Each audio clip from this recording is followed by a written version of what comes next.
अगर आप एक सैलरीड एम्प्लॉय हो और साथ में आप शेयर मार्केट में इन्वेस्ट करते हो या फिर म्यूचुअल फंड में एसआईपी करते हो या एफएनए को थ्रू ट्रेड करते हो या इंट्राडे ट्रेडिंग करते हो या क्रिप्टो में इन्वेस्ट करते हो और अगर उनमें आपको कोई भी गेन हुआ है तो फिर आप आईटीआर 1 फाइल नहीं कर सकते।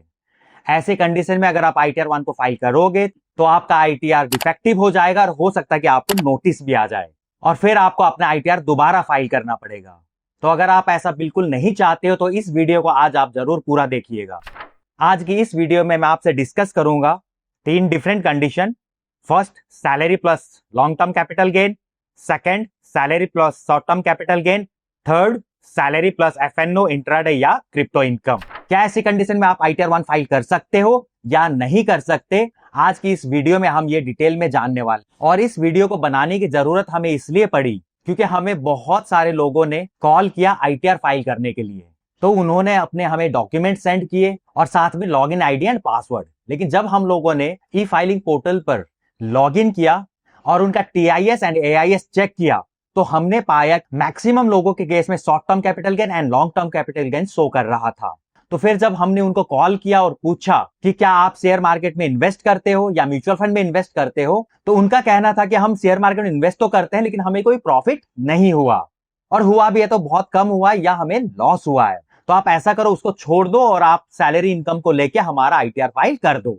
लेकिन फिर हमने उनको समझाया कि आप अगर शेयर मार्केट में इन्वेस्ट करते हो और आपको शॉर्ट टर्म कैपिटल गेन होता है या लॉन्ग टर्म कैपिटल गेन होता है या फ्यूचर एंड ऑप्शन के थ्रू से आप ट्रेड करते हो या इंट्राडे ट्रेडिंग करते हो या क्रिप्टो में आप इन्वेस्ट करते हो तो आप आईटीआर 1 फाइल नहीं कर सकते।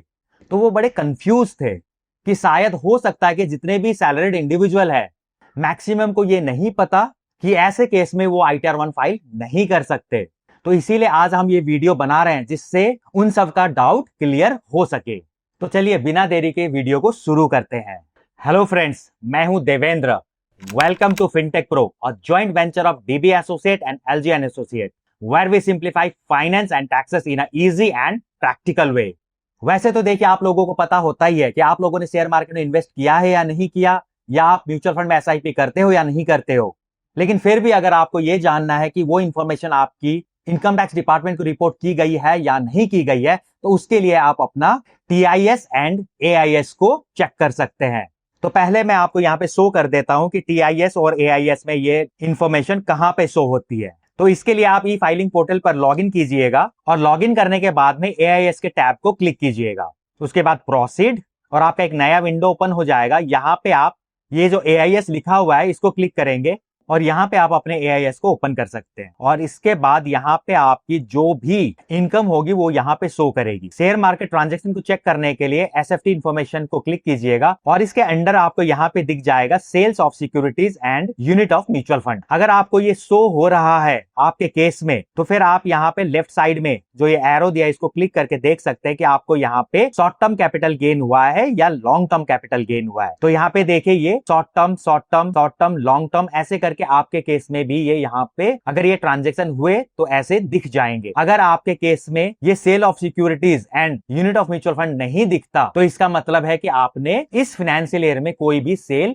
नहीं किया है, तो फिर आप अपना आईटीआर 1 फाइल कर सकते हैं। लेकिन अगर ऐसे शो कर रहा हो तो फिर आप आईटीआर 1 फाइल नहीं कर सकते। तो ऐसे आपको पता चल जाएगा कि इनकम टैक्स डिपार्टमेंट को आपकी इंफॉर्मेशन दे दी गई है, फिर आप इसको इग्नोर नहीं कर सकते। तो ऐसे आप चेक कर सकते हैं। तो अब हम ये 3 डिफरेंट कंडीशन को समझते हैं कि किस कंडीशन में हम कौन सा आईटीआर फाइल कर सकते हैं। तो जो पहली कंडीशन है वो है salary plus long term capital gain. तो ये लॉन्ग टर्म कैपिटल गेन क्या होता है? अगर आपने कोई भी लिस्टेड इक्विटी या म्यूचुअल फंड 1 साल या 1 साल के बाद अगर आपने बेचे, अगर उसमें कोई प्रॉफिट हुआ तो वो आपका लॉन्ग टर्म कैपिटल गेन होगा, अगर लॉस हुआ तो वो लॉन्ग टर्म कैपिटल लॉस होगा। और अगर आपको लॉन्ग टर्म कैपिटल गेन होता है तो असेसमेंट ईयर 2025-26 से 1,25,000 रुपए तक पूरी तरह से टैक्स फ्री रखा गया है। और अगर 1,25,000 से ऊपर अगर आपका गेन होता है तो ही आपको उस पे टैक्स पे करना होता है। तो अगर आपका लॉन्ग टर्म कैपिटल गेन हुआ है और वो सिर्फ 1,25,000 तक है तो फिर आप आईटीआर 1 फाइल कर सकते हैं और उस पे कोई भी टैक्स आपको देने की जरूरत नहीं है। लेकिन अगर ये 1,25,000 से अबव है तो फिर आप आईटीआर 1 फाइल नहीं कर सकते, फिर आपको आईटीआर 2 फाइल करना होगा। और अगर ऐसे ही आपको लॉन्ग टर्म कैपिटल गेन में लॉस हो जाता है तो भी आप आईटीआर 1 फाइल नहीं कर सकते।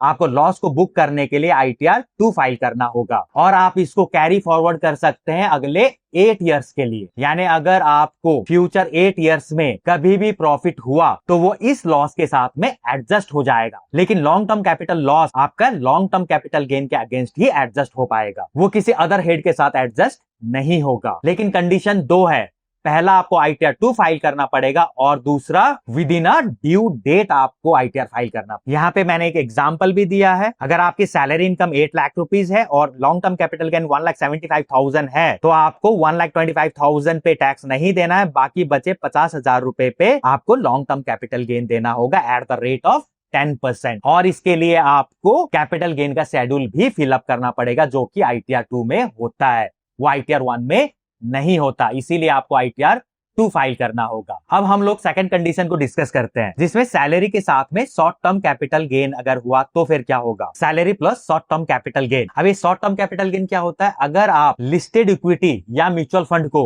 विद इन 1 ईयर अगर सेल कर देते हो और उसमें अगर आपको कोई प्रॉफिट होता है तो वो शॉर्ट टर्म कैपिटल गेन होगा, और अगर इसमें कोई लॉस हो जाता है तो वो शॉर्ट टर्म कैपिटल लॉस होगा। और शॉर्ट टर्म कैपिटल लॉस में आपको कोई एग्जम्पशन नहीं दिया हुआ, इस पे जो टैक्स लगता है वो स्पेशल रेट के अगेंस्ट लगता है जो कि होता है एट द रेट ऑफ 15%। और अगर आपको शॉर्ट टर्म कैपिटल गेन या लॉस होता है तो आप ITR 1 फाइल नहीं कर सकते, फिर आपको ITR 2 फाइल करना होगा और इसमें भी आपको कैपिटल गेन का शेड्यूल को फिलअप करना होगा। यहाँ पे भी हमने एक एग्जांपल दिया, अगर आपकी सैलरी 9 लाख रुपीज है और शॉर्ट टर्म कैपिटल गेन अगर आपको 50,000 हुआ है तो आप पूरे 9,50,000 पे टैक्स पे करोगे और आप ITR 2 को फाइल करोगे। और अगर आपको लॉस हो जाता है तो आप इस लॉस को कैरी फॉरवर्ड कर सकते हो अप टू 8 ईयर, लेकिन आपको ITR फाइल करना पड़ेगा बिफोर ड्यू डेट। यानी इस बार जो डेट है वो है 15 सितंबर, तो आप 15 सितंबर से अगर पहले ITR 2 फाइल करोगे और लॉस को कैरी फॉरवर्ड करोगे तो ही आपको ये बेनिफिट मिलेगा। और ये जो शॉर्ट टर्म कैपिटल लॉस होता है आप इसको लॉन्ग टर्म कैपिटल गेन के अगेंस्ट भी एडजस्ट कर सकते हो, लेकिन लॉन्ग टर्म कैपिटल लॉस को आप सिर्फ लॉन्ग टर्म कैपिटल गेन के अगेंस्ट ही एडजस्ट कर सकते हो, लेकिन इसे आप दोनों के अगेंस्ट एडजस्ट कर सकते हो। अब हम लोग थर्ड कंडीशन को देखते हैं जो कि है सैलरी प्लस FNO या इंट्राडे या क्रिप्टो। अगर आप FNO के थ्रू ट्रेड करते हो या इंट्राडे करते हो या क्रिप्टो अगर करते हो तो इनके इनकम को इनकम टैक्स के अंडर बिजनेस इनकम काउंट किया जाता है। जी हाँ, ये कोई कैपिटल गेन नहीं होता, ये आपकी बिजनेस इनकम काउंट की जाएगी। इसीलिए इंट्राडे ट्रेडिंग को स्पेक्युलेटिव बिजनेस इनकम के अंडर रखा गया है, फ्यूचर एंड ऑप्शन को नॉन स्पेक्युलेटिव बिजनेस के अंडर रखा गया है। यानी आप इंट्राडे या फ्यूचर एंड ऑप्शन करोगे तो आपको जो भी गेन होगा वो आपकी बिजनेस इनकम काउंट की जाएगी। और जब भी आप बिजनेस इनकम करते हो तो फिर आप ITR 1 एंड ITR 2 फाइल नहीं कर सकते, फिर आपको ITR 3 फाइल करनी होगी। और अगर आप प्रिजम्पटिव टैक्स स्कीम में जाना चाहते हो तो आप ITR 4 को फाइल करोगे। तो आपने अगर सैलरी के साथ में FNO कर लिया, इंट्राडे कर लिया या क्रिप्टो में इन्वेस्ट कर दिया और इन्हें सेल करके अगर आपको कोई भी प्रॉफिट हुआ या लॉस हुआ तो फिर आप ITR 1 एंड ITR 2 को फिलअप नहीं कर सकते। अगर आप ऐसा करोगे तो आपका ITR डिफेक्टिव होगा और जैसे कि मैंने बताया आपको नोटिस भी आएगा और फिर आपको दोबारा ये ITR अपनी फाइल करनी पड़ेगी। तो इसीलिए आपको ITR फाइल करने से पहले अच्छे से समझना पड़ेगा कि आपको कौन सी ITR फाइल करनी है। और इस केस में जब आप ITR 3 फाइल करोगे तो आपको profit and loss account and balance sheet भी बनानी पड़ेगी और उसे भी अपने ITR में रिपोर्ट करना पड़ेगा। और अगर आपका टर्नओवर 1 CR या 10 CR से अबव हो जाता है तो अंडर सेक्शन 44A भी आपको ऑडिट भी कराना पड़ेगा। और इसकी डिटेल वीडियो हम बहुत जल्द जैसे ITR 3 अवेलेबल हो जाएगा हम अपने चैनल पे लेके आएंगे। तो अगर आपने इस चैनल को सब्सक्राइब नहीं किया है तो अभी के अभी आप इस चैनल को सब्सक्राइब कर लीजिए और बेल आइकन को जरूर क्लिक कीजिएगा, जिससे हम जब भी आपके लिए वीडियो लेके आए तो उसका नोटिफिकेशन आपको तुरंत मिले, क्योंकि हम ऐसे ही इंफॉर्मेटिव वीडियो लाते रहते हैं। ऐसे ही अगर आपको FNO में अगर लॉस होता है तो आप उसे कैरी फॉरवर्ड कर सकते हो आने वाले 8 इयर्स के लिए, और ये लॉस आपका सेट ऑफ हो सकता है कोई भी बिजनेस इनकम के अगेंस्ट, लेकिन आप इंट्राडे के लॉस को यानी स्पेक्युलेटिव लॉस को सिर्फ 4 इयर्स के लिए कैरी फॉरवर्ड कर सकते हो, लेकिन ये आपके स्पेक्युलेटिव गेन के अगेंस्ट ही सेट ऑफ होगा। और क्रिप्टो के लॉस को आप कैरी फॉरवर्ड नहीं कर सकते। क्रिप्टो में जो आपको प्रॉफिट होगा उसका फ्लैट 30% आपको टैक्स पे करना होगा अंडर सेक्शन 115 BB एक्ट, और अगर लॉस हुआ तो वो आपको भुगतना है, उसमें गवर्नमेंट आपके लिए कुछ करने वाली नहीं है। लेकिन ये सारे बेनिफिट आपको तभी मिलेंगे जब आप राइट ITR चूज करके फाइल करोगे, और वो भी within a due date आप फाइल करोगे। तो अभी तक हम लोगों ने समझा, मैं रिवाइज कर देता हूं। Salary plus long term capital gain में ITR 2 फाइल करेंगे और 10% का टैक्स पे करेंगे अबव 1,25,000, और इसका जो लॉस कैरी फॉरवर्ड करेंगे वो सिर्फ long term capital gain against he set of होगा। और salary plus short term capital gain में भी हम लोग ITR 2 फाइल करेंगे,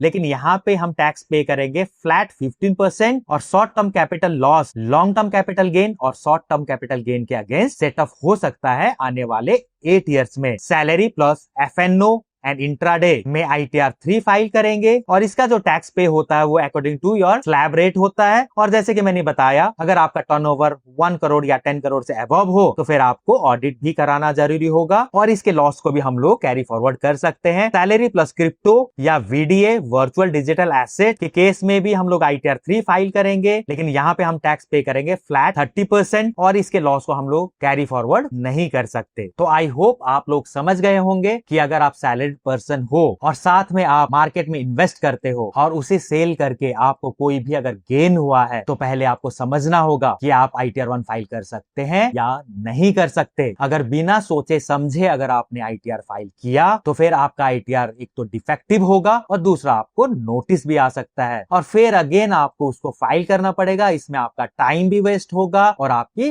मनी भी वेस्ट होगी। तो अगर आप अपने टाइम एंड अपने मनी को बचाना चाहते हो, तो मैंने जो ये सारे इनकम टैक्स के प्रोविजन आपके साथ डिस्कस किए हैं, आप इसके अकॉर्डिंग ही अपना ITR फाइल कीजिएगा, तो ही आपका ITR फाइल स्मूथली प्रोसेस्ड होगा। और अगर आपका कोई रिफंड बना है तो वो आपको इजीली मिल जाएगा, और अगर आपका कोई लॉस है तो वो भी कैरी फॉरवर्ड हो जाए। आई होप आपको ये वीडियो अच्छी लगी होगी।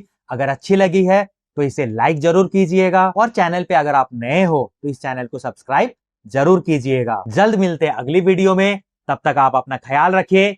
नमस्कार, जय हिंद।